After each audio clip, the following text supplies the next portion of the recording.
चल शिरूर लोकसभेत अमोल कोल्हे हे विजयाच्या दिशेनं वाटचाल करतायत. त्याच वेळेला त्यांचे नातलग जे आहेत ते आता या ठिकाणी पोहोचलेले आहेत. त्यांच्या मावशी थेट नाशिकवरून आलेले आहेत आणि त्यांना पेढा सुद्धा भरवण्यात आलेला आहे. एकंदरीत कुटुंबात आनंद उत्सव साजरा झालेला दिसतो. नक्की म्हणजे सगळ्या कुटुंबाची ही साथ आहे. त्यामुळे नक्कीच जो ट्रेंड दिसतोय, जो कल दिसतोय, हा आश्वासक कल आहे. प्रत्येकाला आनंद होणं स्वाभाविक आहे. अजून किमान 20 फेऱ्या पुढे आहेत, मात्र तुम्ही काही टेन्शन घेता दिसत नाही, ध्यान वगैरे करता येत नाही. कसं यामध्ये ही तसं पाहिलं तर माझ्या एक वेगळी मनशांतीची जागा आहे.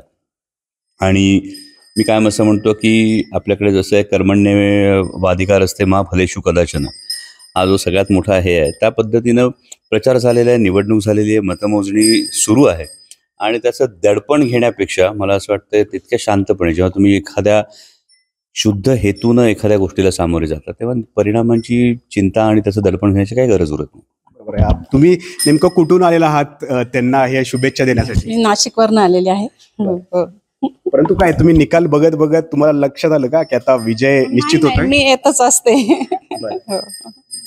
काय सांगाल एकंदरीत आता विजयाची आघाडी जवळपास दिसते? अगोदरच आश्वासन होतच असं किंवा येणारच निवडून, त्यामुळे आम्ही त्याची काळजी केलीच नाही.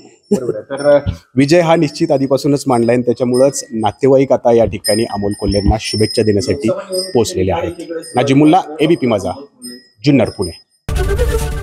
एबीपी माझा, उघडा डोळे बघा नीट.